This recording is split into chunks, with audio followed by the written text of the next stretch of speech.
Bueno, vamos a hablar hoy del sistema nervioso. Junto con el endocrino, comparten la responsabilidad de mantener la homeostasis, es decir, el equilibrio fisiológico del cuerpo. Además, se ocupa de nuestras percepciones, conductas y recuerdos e inicia todos los movimientos voluntarios. Tiene funciones básicas. Es la torre de control del cuerpo, recibe y envía información permanentemente y a gran velocidad según los requerimientos del organismo.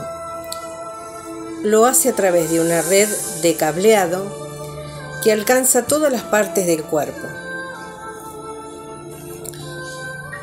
Existen 12 pares craneanos que conforman el sistema nervioso central y 31 pares de nervios raquídeos, que son el sistema nervioso periférico. Por aquí llega la información sensitiva desde la periferia al cerebro y sale la información motora del cerebro hacia los órganos, tejidos, músculos, glándulas, etc. Bueno, tenemos varios nervios craneanos. Algunos son sensitivos, otros motores, algunos son mixtos, sensitivos y motores. Así es el olfativo, el óptico, el motor ocular común, el patético, el trigémino, el motor ocular externo, el facial, el vestíbulo coclear o acústico, el glosofaringio, el neumogástrico o vago, el accesorio espinal y el hipogloso. El sistema nervioso es el responsable del envío, de la recepción y del tratamiento de los influjos nerviosos. Y esto se va a desarrollar a través de 3 sistemas: el nervioso central, el periférico y el autónomo. El central está ubicado en el interior del cráneo, en el encéfalo y en la médula espinal. Envía los influjos nerviosos motores, transmitiendo los datos transmitidos por el influjo nervioso sensitivo y de la creación de los procesos del pensamiento al más alto nivel. El encéfalo está compuesto por el cerebro, el cerebelo y el tronco cerebral. Este comprende a su vez al bulbo raquídeo, a la protuberancia y al mesencéfalo. El sistema nervioso central se ubica fuera de la cavidad craneana, el periférico se encuentra fuera de la cavidad del cráneo y está compuesto por diversos nervios que están unidos al encéfalo o a la médula espinal. Emite mensajes sensoriales hacia el sistema nervioso central, de quien recibe los comandos motores voluntarios o involuntarios según corresponda.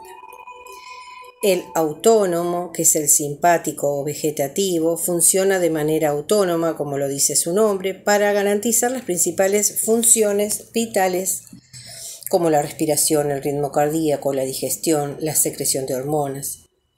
Y a su vez comprende al ortosimpático, que genera una acción movilizando los recursos del individuo, es como un pedal de acelerador, y al parasimpático, que es un poderoso inhibidor obligado al reposo de las funciones vegetativas, economizando la energía del organismo. Este funciona como un pedal de freno. Bueno, vayamos entonces a los conflictos del sistema nervioso central.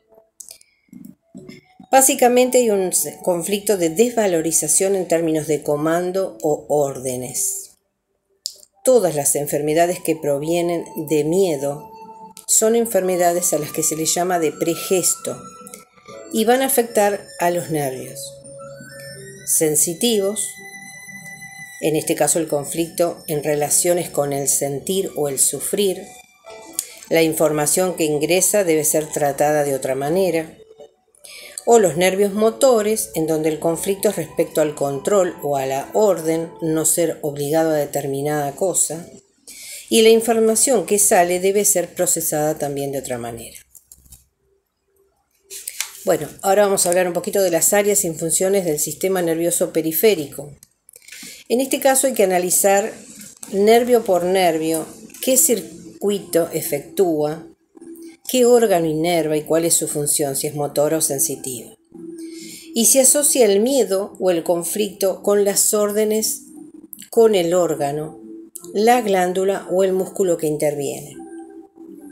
Por ejemplo, el nervio hipogloso puede verse afectado si se produce un miedo a decir algo, a tocar algo con la lengua, ya que es el nervio que va a dirigir los movimientos de la lengua.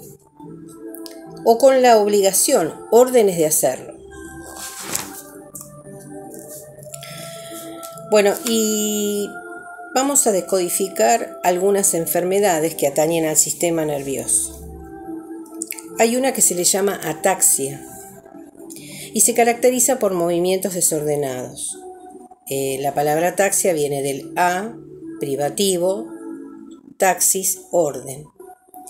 Es decir, hay un desorden a nivel nervioso.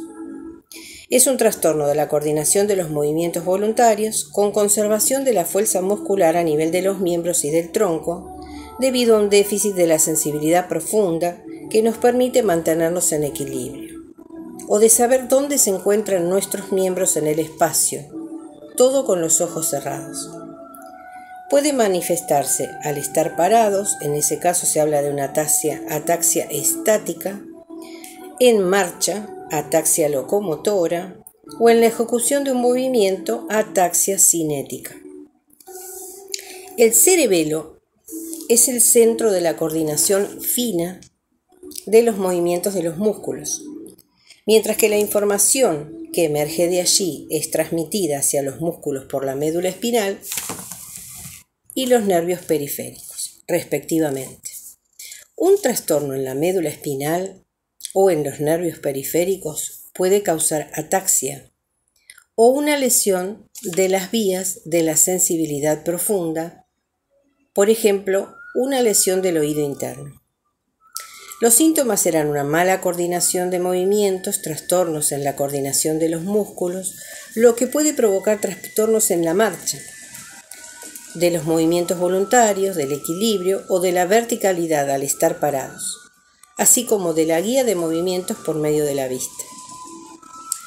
Los conflictos serán: si voy más arriba de lo que me permite mi capacidad, me bajan.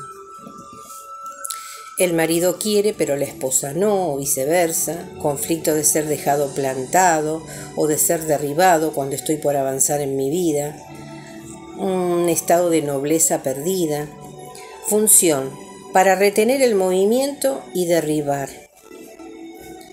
Para despreciarse, para evitar la muerte, para liberarse de cargas, impuestos u obligaciones, para frenar a tiempo y tomarse el tiempo de tomar conciencia de lo que hacer para remontar una pendiente, para perder la cabeza, es decir, los comandos, la dirección o la coordinación, para no esperar que sea demasiado tarde para detenerse en la locura de la grandeza que uno se impone cuando nos exigimos demasiado.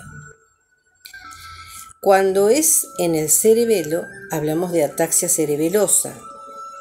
La lesión se va a producir en este área y los trastornos no son agravados por la oclusión de los ojos y corresponden a una ataxia cinética, de hipermetría o dismetría, a una ataxia estática cuando hay oscilación o a una ataxia locomotora, que es cuando aparece la marcha de un ebrio.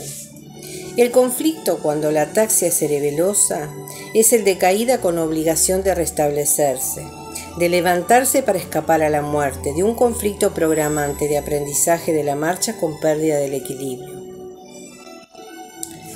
Hay una ataxia a la que se le llama Friedreich porque la descubrió y la describió un neurólogo, Nicolas Friedreich, también ya conocida como ataxia espinal hereditaria. Las lesiones de la médula y del cerebelo producen una degeneración en las fibras nerviosas implicadas en el control del equilibrio, trastornos de la sensibilidad profunda, sin alterar las facultades intelectuales. Se decía que era una enfermedad hereditaria cuya transmisión es autosómica recesiva. El gen defectuoso está situado en el cromosoma 9, que codifica la frataxina, que está ausente en estos enfermos. Acarrea la perturbación de una estructura llamada núcleo hierro-azufre, indispensable para el funcionamiento de la mitocondria celular. Más tarde produce una acumulación de hierro, lo que trae la producción de productos tóxicos en la célula, llamados radicales libres, quienes también alterarán el núcleo hierro-azufre. Los signos y síntomas de esta ataxia cerebelosa se inicia entre los 5 y los 15 años por trastornos en la marcha y en el equilibrio, de evolución progresiva y variable. Asevera con una invalidez global entre los 15 y los 40 años. A veces suele haber deformaciones en los pies. A las parálisis y a la ataxia se le agrega una complicación importante, a veces en la parte cardíaca. Aquí el conflicto es de caída social por falta de protección paterna y de apoyo y de sostén. Obligación de restablecerse, de volver a erguirse, tras una caída con mancilla, caída con obligación de restablecerse para escapar del peligro. También tenemos la esclerosis lateral amiotrófica o enfermedad de Charcot, de Lou Gehrig, que afecta a las neuronas, afección del sistema nervioso central en que las lesiones de las células nerviosas provocan parálisis progresivas. Es predominante en el sexo masculino. El síndrome central o piramidal asocia una exageración en los reflejos con hipertonía de los miembros. El síndrome periférico está ligado a lesiones de la médula y consiste en una atrofia muscular y en una parálisis, afectando a menudo, en primer lugar, a los miembros superiores.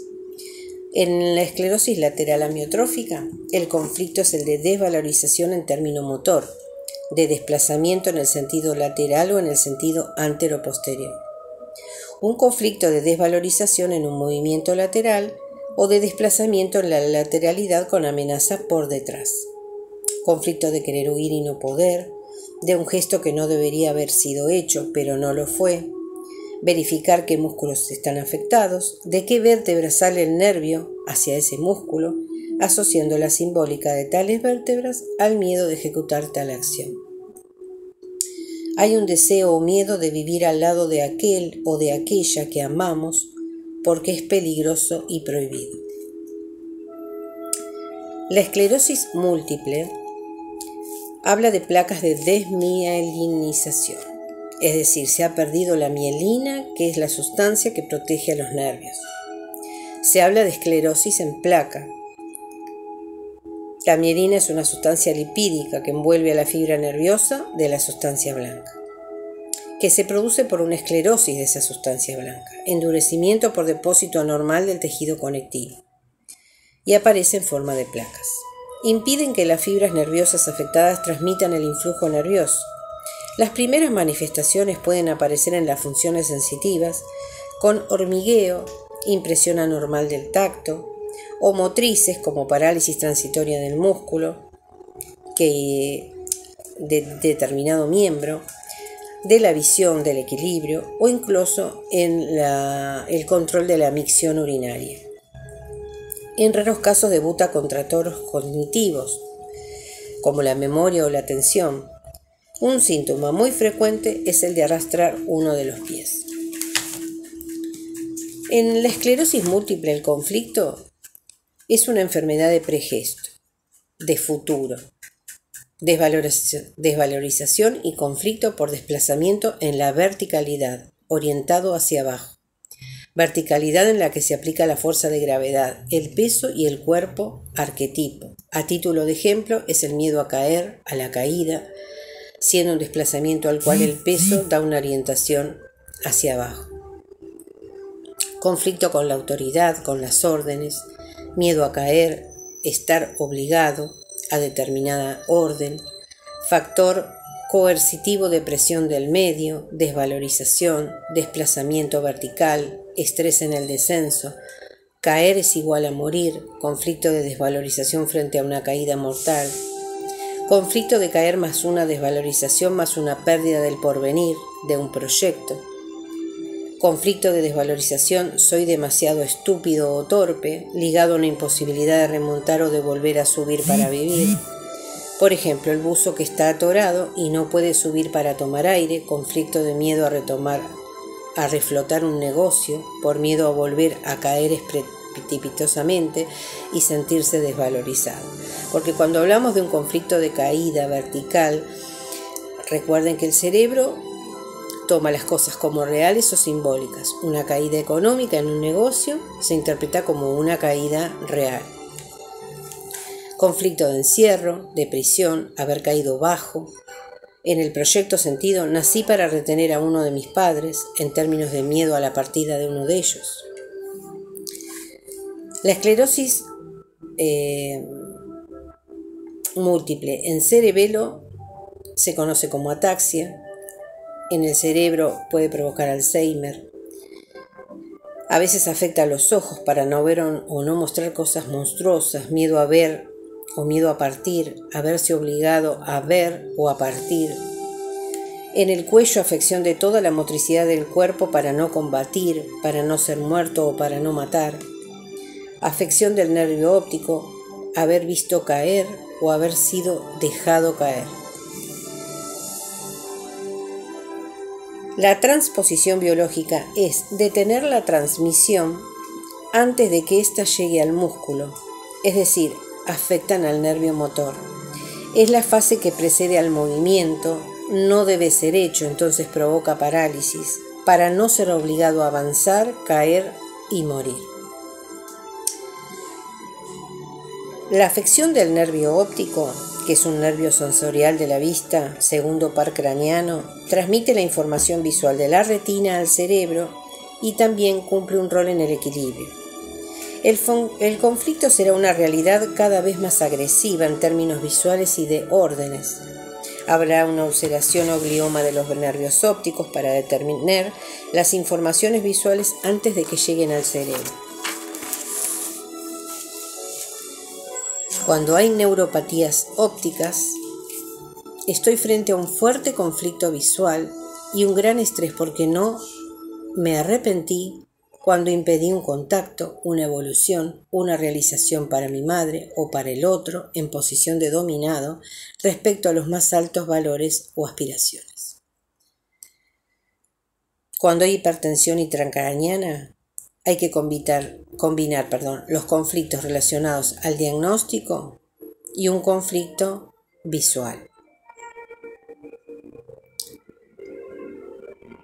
Tuberculosis del nervio óptico. En un clima visual principal veo que tengo miedo existencial, infinito, mortal, exacerbado por la visión del espacio sin fin, como si no quisiera verme morir, solo aislado en un mundo inmenso.